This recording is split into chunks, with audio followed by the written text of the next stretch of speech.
하나님의 말씀, 오늘 주시는 하나님의 말씀은 우리가 기도해야 하는 이유입니다.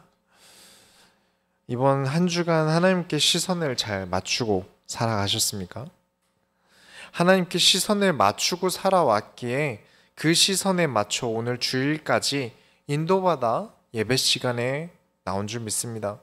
인터넷으로 듣고 계신 모든 성도님들과 또 이 자리에 계신 성도님들, 그리고 앞으로 들으실 모든 분들에게 하나님의 큰 뜻이, 큰 손길이 함께하길 원합니다. 서론으로 들어갑니다. 시편 26편을 볼게요. 나를 살피시고 시험하사 내 뜻과 내 양심을 단련하소서. 다윗은 오늘도 계속해서 어려운 중에 있습니다. 거진 어려울 때 쓴 시들이 대부분이에요. 26장 1절에 내가 나의 완전함에 행사하였으며 흔들리지 아니하였고 여호와를 의지하여 싸우니 여호와여 나를 판단하소서. 어떻게 사람이 완전합니까? 그건 불가능해요. 원어에도요, 사실 완전하다고 말하는 게 아니에요. 온전했다가 맞는 표현입니다. 내가 완전했다기보다는 온전히 하나님이 원하시는 대로 따랐다. 2절을 보시면 26장 2절을 보시면 여호와여 나를 살피시고 시험하사 내 뜻과 내 마음을 단련하소서. 지금 너무 힘들지만 다윗은 자신이 왜 고난당하는지 안다는 거예요. 계속해서 하나님은 나를 단련하고 계시다. 이 시험이라는 표현을 나쁘게 받아들이는 분들도 적지 않아 계세요. 시험에는 종류가 있습니다. 계속 실적이 안 좋고 사고를 치고 다니는 직원을 어떻게 해야 할지 테스트해보자. 아니면 받아줄지 말지 문턱에서 시험을 통과하면 받아주자. 뭐 이런 시험들이 있고요. 그런 단두대 같은 시험도 있고요. 실력 향상을 위해 내가 지금 어떤 걸 모르고 있는지, 내가 잘 모르고 있는 걸 테스트하기 위해서 그래서 내주는 시험이 있어요. 뭐 과외나 학원에서 내주는 시험이 보통 이런 시험이죠. 지금 다윗은 계속해서 자신의 부족함을 이겨내기 위한 하나님의 시험을 견디고 있어요. 어제 사모님이 심리학 관련 논문을 이제 보시다가 얘기해 주신 건데, 우리가 힘든 일을 겪지 않습니까? 환난을 넘어서 재앙에 가까운 일들을 겪어요. 세상에는 정말 이런 이상한 사람들이 넘쳐나고 짜증나고 화나게 만드는 사람들도 가득해요. 그래서 이런 큰 일을 겪게 되면 외상 후 스트레스성 장애, 그러니까 PTSD라고 여러분 알고 계시죠? 뭐 이런 게 오는 건데, 반대로 그런 어려운 일과 힘든 일과 싸우면 그 논문에서는 투쟁이라고까지 설명을 하는데, 그 힘든 일들을 아득바득 이겨내면 이제 외상 후 성장을 하게 된다고 해요. 내가 겪게 될 일에 엄청나게 강해진다는 거죠. 내가 강해진다는 거예요. 오고 있는 내게 스트레스 받을 많은 일들에 내가 나에게 평생의 트라우마가 될 수 있지만 내가 이겨내게 되면 나는 앞으로 올 문제에서도 엄청나게 강해진다는 거예요. 그래서 심리학 논문을 가지고 이제 알려주시더라고요. 검증되었다는 거죠. 어떠한 힘든 일이 있어도 이겨내셔야 됩니다. 그렇지 않으면 그저 트라우마로 남아서 내 인생을 좀먹게 돼요. 오는 문제가 있다면, 내게 어려운 게 있다면 시험이에요. 테스트예요. 내가 어려워서 틀렸어요. 그러나 계속 틀린 채로 두면 난 이것 때문에 계속 고난을 당할 거예요. 그래서 그 틀린 문제를 이겨내셔야 됩니다. 다시 한번 답을 풀어내셔야 돼요. 그렇게 빠르게 냉정을 찾는 강력한 내면을 얻는다는 겁니다. 어떻게든 이겨낸다면 내 인생의 강력한 근육이 되어줄 거예요. 우리 소원교회는 언제나 피하지 말 것을 말씀드렸습니다. 이겨내셔야 돼요. 이렇게까지 내가 해야 돼? 그냥 나는 평범하게 살고 싶은 것 뿐인데? 평범하게 살려고 얼마나 악착같이 하루하루 삽니까? 그걸 아시지 않습니까? 그런데 어떻게 여러분의 꿈들을 내 힘으로 이길 수 있는 거라면요, 거예요. 어렵다는 생각도 안 들었을 겁니다. 내가 도무지 풀 수 없는 문제가 나에게 날아와 버린 거니까 지금 못 견디게 힘든 것 아니겠습니까? 그래서 우리에게 하나님이 말씀을 주신다는 겁니다. 예배를 통하여 힘을 주시려고 하세요. 문제는 내가 하나님의 말씀을 받을 생각이 없다는 거예요. 그래서 못 이겨요. 이게 없이 어떻게 일주일을 살아가십니까? 말씀 없이 여러분은 어떻게 일주일을 살아가세요? 그건 너무 괴로운 일이에요. 그것은 고통이에요. 내 시선이 다른 데 돌아간다는 것은 내가 지옥을 살고 싶다고 나를 지옥으로 던지는 꼴이 될 거예요. 그걸 우리가 지난주에 말씀을 통하여 보지 않았습니까? 말씀을 통하여 일주일간 어떤 일이든 이겨내시는 모든 소교의 성도들이 되시기 바랍니다. 본론으로 들어갑니다. 시편 27편을 볼게요. 여호와는 나의 빛이요 나의 구원이시니. 27편 1절에 여호와는 나의 빛이요 나의 구원이시니 내가 누구를 두려워하리요? 여호와는 내 생명의 능력이시니 내가 누구를 무서워하리요? 우리 소원교회 모든 성도들의 두려움이 떠나갈 만큼 여호와가 여러분의 빛이 되시길 바랍니다. 보통 여호와는 나의 빛이십니다 라고 말할 여유가 된다는 건 뭔가 좋은 일이 일어나야 사실 이런 얘기가 나오지 않습니까? 보통 사람들은 뭐 로또가 당첨이 만약에 된다면 한 번도 해본 적이 없는데 로또가 당첨이 되면 저는 하나님께 제가 아는 모든 예쁜 단어를 다 붙일 것 같아요. 그냥 빛 정도가 아니라 제 눈이 멀어도 저는 여호와의 얼굴을 보겠습니다 막 이럴 거예요. 그런데 예상하시다시피 지금 다윗이 지금 하는 고백은 다윗이 좋은 일이 일어났을 때 다윗이 고백하는 게 아닙니다. 다윗이 여전히 죽음의 고비를 넘어가면서 한 말이에요. 시편 27편 2절에 악인들이 내 살을 먹으려고 내게 왔으나 나의 대적들 나의 원수들인 그들은 실족하여 넘어졌도다. 그렇죠. 여전히 위기고 여전히 환난이에요. 그런데 우리가 26장에서 본 다윗은 어땠습니까? 시험을 통하여 마음을 하나님께서 단련하고 계신다. 다윗은 강해진 마음으로 다가온 위기들에 맞섭니다. 아직 문제가 해결되지도 않았는데 그들은 이미 실족하여 넘어졌도다.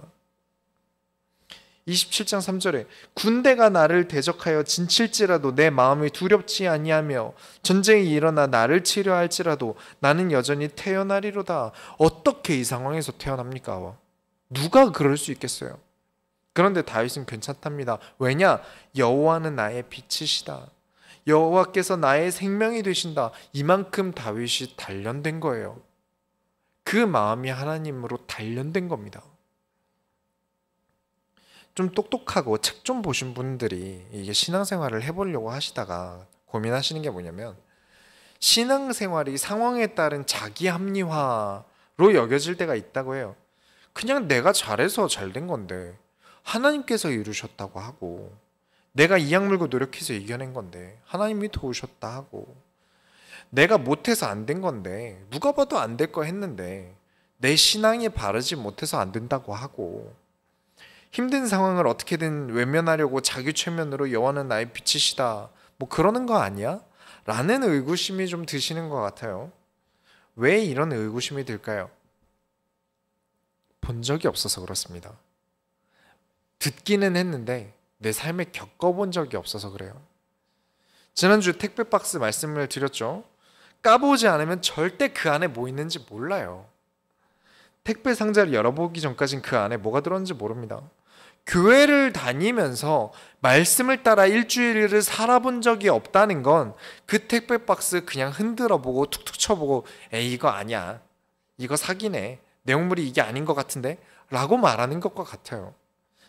여러분, 언약을 따라 나아가봐야만 알 수 있습니다. 하나님이 나와 함께 하시는구나, 하나님이 나를 도우셨구나는 말씀을 따라 내가 살아본 사람만 알 수 있어요. 지금 다윗 어떻습니까? 아직 문제가 많아요. 해결된 거 없어요. 그럼에도 여호와는 나의 빛이다, 나의 구원이다 할 수 있는 것은 몇 번이고 자기 삶에서 겪어봤기 때문에 그 택배 안의 내용물을 확신하고 있는 겁니다. 하나님은 나에게 사기치실 분이 아니라는 거예요. 27장 4절에 내가 여호와께 바라는 한 가지 일 그것을 구하리니 곧 내가 내 평생에 여호와의 집에 살면서 여호와의 아름다움을 바라보며 그의 성전에서 사모하는 것이라. 다윗은 내 평생 여호와의 집에 사는 게 소원이라는데 여호와의 집이 어딘 줄 알고 갑니까? 이에 대해서 지난주에 말씀드렸죠. 하나님과 함께 한다는 개념을 크게 설명하는 게 여호와의 집이라는 거예요. 어딜 가나 하나님이 계시고 하나님은 온 우주를 창조하셨으니 어딜 가도 하나님의 집 아니겠습니까? 5절을 보시면 여호와께서 환난 날에 나를 그의 초막 속에 비밀히 지키시고 그의 장막 은밀한 곳에 나를 숨기시며 높은 바위 위에 두시리로다. 그냥 우리 눈으로 모든 문제 해결은요, 돈이에요. 그냥 내 눈에 문제 해결 방법은 사실 돈이에요. 돈이면 다 될 것 같아요. 그러나 다시금 믿음의 눈으로 세상을 보면 또 다른 게 보일 겁니다. 사실 이에 대해서는 정치 얘기를 좀 더 드려야 정확하겠지만 좀 흐리게 설명을 드리자면 그냥 돈이 많은 기업의 오너라도요, 정치에 묶이면 답이 없어요. 돈을 이기는 권력이라는 게 존재하고요. 자, 그러면 돈보다는 권력이 답이겠네요. 그럼 얼마나 권력을 가져야 돼? 이제 아무 문제가 없을까요? 아무 걱정 안 하고 살 수 있을까요? 대통령이요? 글쎄요, 아니라는 거 여러분도 아시죠? 뭐 미국 대통령 정도 되면 아무 문제 없을까요? 거기도 바람 잘 날 없어요. 되려 높은 위치에 올라간다는 건 누군가에게 노려진다는 거기도 해요. 그렇기 때문에 여러분은 믿으셔야 합니다. 최고의 정점에 계신 창조주만이 여러분의 피할 곳이에요. 27장 10절에 내 부모는 나를 버렸으나 여호와는 나를 영접하시리이다. 이게 진짜 부모가 나를 버렸다는 말이 아니에요. 부모가 나를 버릴지라도 언제나 여호와는 나를 맞아주신다. 그런데 어떻게 나를 기다리고 맞아주십니까? 찬양으로만 하나님을 배운 사람들은 여기서 항상 실패합니다. 그냥 하나님이 괜찮아, 너 잘했다, 그래 뭐 문제 일으킬 수 있고 실수할 수 있지, 괜찮아 이러면서 끌어안아 주시고 이 모습으로 끝나요. 이 이후에 하나님이 어떻게 하시는지 보셔야 됩니다.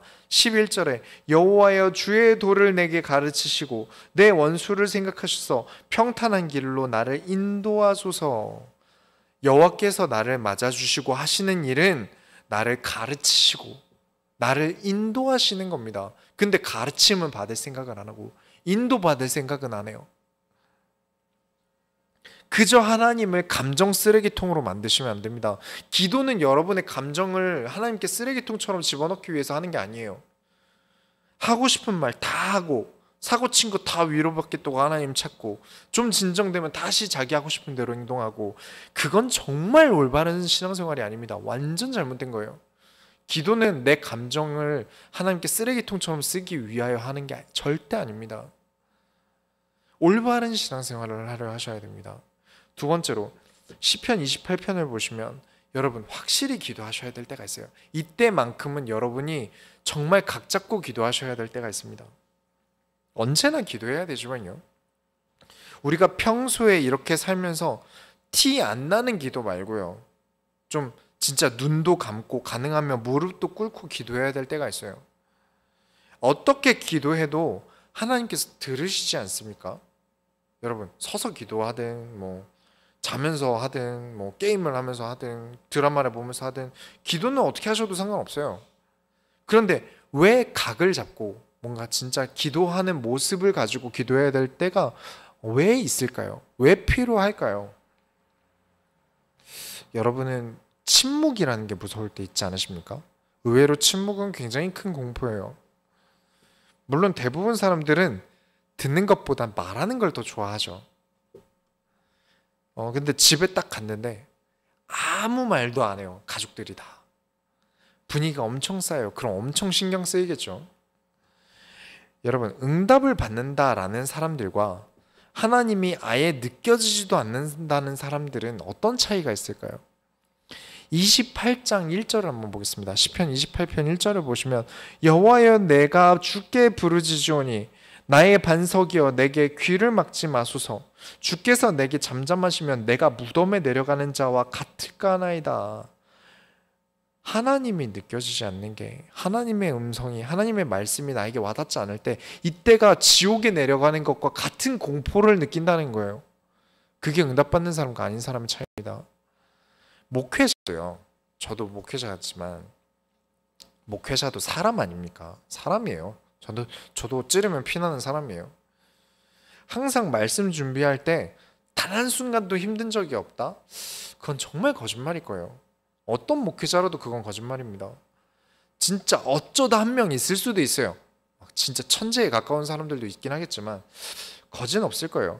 설교 준비가 너무 힘드셔서 일찍 은퇴하시는 분들도 많이 봤어요. 하나님께서 이런 목회자의 인생을 갈아서 먹으로 사용하셔서 하나님의 말씀을 쓰시는 데 사용하세요. 그런데 어쩌겠습니까? 결코 쉬운 일이 아니에요. 너무 설교가 안 써지면 하나님 제발 말씀 좀 주세요. 또는 그런 날도 있어요. 쉬고 싶다. 아무것도 안 하고 싶다. 이런 과정을 거쳐야 될 때가 있습니다. 모든 작품은 이렇게 힘들 때 나오기도 해요. 이때 해야 되는 게 무엇일까요? 설교자만 그런 게 아닙니다. 성도들도 마찬가지죠. 교회 가기 싫다. 설교 그냥 듣기 싫다.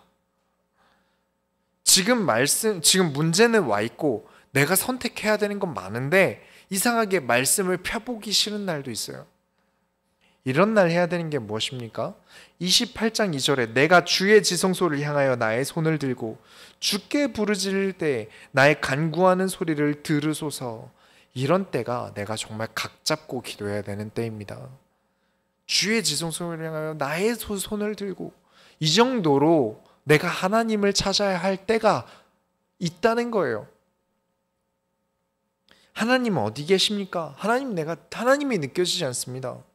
내 마음이 자꾸 흐트러지고 내 시선이 자꾸 다른 데 갑니다. 저는 하나님의 품이 제일 안전합니다. 저는 지금 너무 불안하니 하나님 나와 함께 해주세요. 이때 기도해야 됩니다. 28장 7절부터 9절에 여호와는 나의 힘과 나의 방패시니 내 마음이 그를 의지하여 도움을 얻었도다. 그러므로 내 마음이 크게 기뻐하며 내 노래로 그를 찬송하리로다. 여호와는 그들의 힘이시오 그의 기름 부음 받은 자의 구원의 요새시로다. 주의 백성을 구원하시며 주의 산업에 복을 주시고 또 그들의 목자가 되시어 영원토록 그들을 인도하소서. 단순히 힘들다? 내가 지금 힘든 상황이다?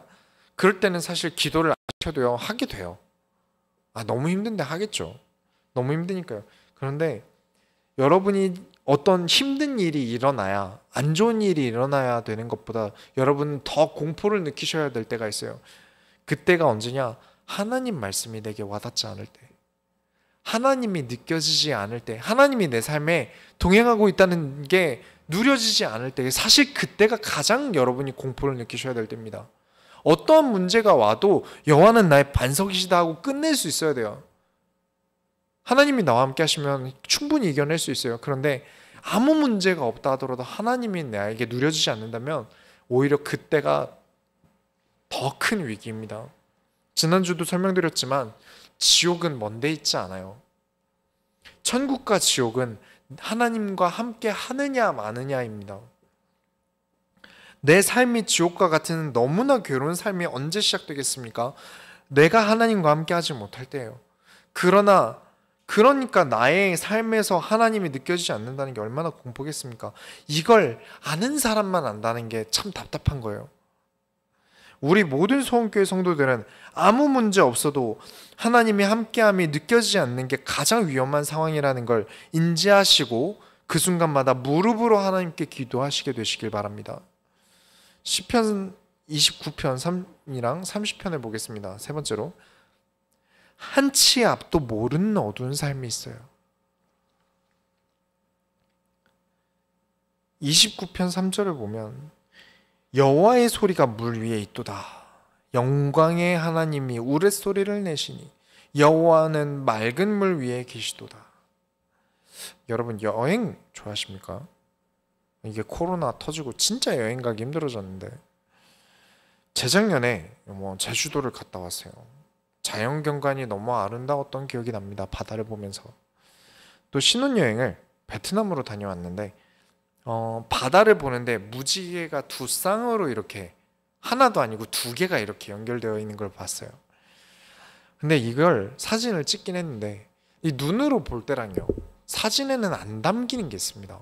눈에만 담기는 게 있어요. 직접 보는 걸 못 따라와요. 자, 한번 상상을 해봅시다. 3000년 전의 바다요. 지금 바다가 아니라요. 그럼 어떻죠? 등대도 없고요. 아무것도 없어요. 아주 깜깜해요. 밤이 되면. 보이는 건 하나도 없어요. 그런데 그 바다 위에 천둥 소리가 꽝 나고요. 그러고 나서 번개가 칠 거예요. 번개가 치고 그 다음에 천둥 소리가 날 거예요. 그리고 그 주변이 깜깜해서 아무것도 보이지 않던, 그냥 정말 검은색밖에 보이지 않던 바다가 순간 다 보일 거예요. 번쩍하는 순간. 성경에서 바다라는 이야기를 상징하는 건요, 우리가 아는 예쁜 에메랄드 바다를 상징하는 게 아니에요. 푸른 바다가 아니라, 바다는 그때 당시에 여행지라기보다 생업지로 보던 시기죠. 밤에는 어부들은 낚시를 하러 할 수가 없어요. 낮에 나가도 실종되는 일이 허다했어요. 그런데 어떻게 밤에 빛 하나도 안 들어오는데 뭘 보고 낚시를 하러 가겠습니까? 바다는 어두움을 상징하던 곳이었어요. 그런데 그 어두움이 하나님의 권위 앞에 아무것도 할 수 없다라는 설명을 하고 있는 게 지금 여러분이 보고 계신 시편 29편입니다. 4절을 보시면 여호와의 소리가 힘있으며 여호와의 소리가 위엄차도다. 이 29장 내내 여호와의 소리라는 의미를 부여합니다. 네, 여호와는 실제로 우리에게 목소리를 내지 않으세요. 저는 적이 없어요. 그럼에도 불구하고 왜 계속 여호와의 소리라고 합니까? 하나님의 말씀을 합니다. 그 어떤 어려움도 하나님의 말씀 앞에선 힘을 쓸 수 없다. 그 어떤 파도 소리도 하나님의 말씀 소리보다 크지 않다. 자연 경관을 보면서 와, 역시 천둥 번개다. 아무것도 없는 바다에 쫙 하고 번개가 쳤을 때 보이듯이 여러분에게 일어나는 모든 일들을 두고 강단 말씀을 붙잡게 된다면, 역시 하나님의 말씀이지, 이게 하나님의 말씀이야, 이거 보시기 전엔 모릅니다. 겪어보기 전엔 몰라요. 사진으로 여기서 이렇게 설명하듯이 말하는 거, 직접 겪은 거에 비하면 아무것도 아닙니다. 그러니 여러분은 날마다 기도해 보셔야 합니다. 안 믿어져도 하나님 말씀 듣고 기도하셔야 돼요. 시편 30편 2절에 넘어가면 시편 30편 2절에 여호와 내 하나님이여 내가 주께 부르짖음에 나를 고치셨나이다. 하나님의 말씀이 내게 들리게 하옵소서. 이 위대하신 큰 바다의 어두움보다도 강하신 하나님의 말씀을 내게 들리게 하옵소서. 부르짖음에 나를 고치셨나이다. 이런 구절들을 꼭 말하는 그대로 알아들으시는 분들이 계세요. 몸에 대한 병에 대한 구절로 자꾸 봅니다. 아프면 병원 가지 말고 기도하라는 신비주의 하시는 분들도 계세요. 병원 가셔야죠. 지금 다윗이 쓴 이 시가 아파서 쓴 시 같습니까? 어디 환자라서 시를 쓴 게 아니에요. 하나님이 나에게 하시는 모든 일은 나를 치유하시기 위함이다라는 걸 알고 있어서 그래요. 나를 고치셔서 더욱 나아가게 하시고요, 나를 더욱 사용하시려는 것이다. 우리가 알고 계시죠? 말씀을 우리에게 주신 것은 더욱더 나를 나아가게 하려고, 더욱 나아가려면 나를 고치시고 나를 연단하시고 나를 더 온전하게 하시기 위함이다. 그렇죠.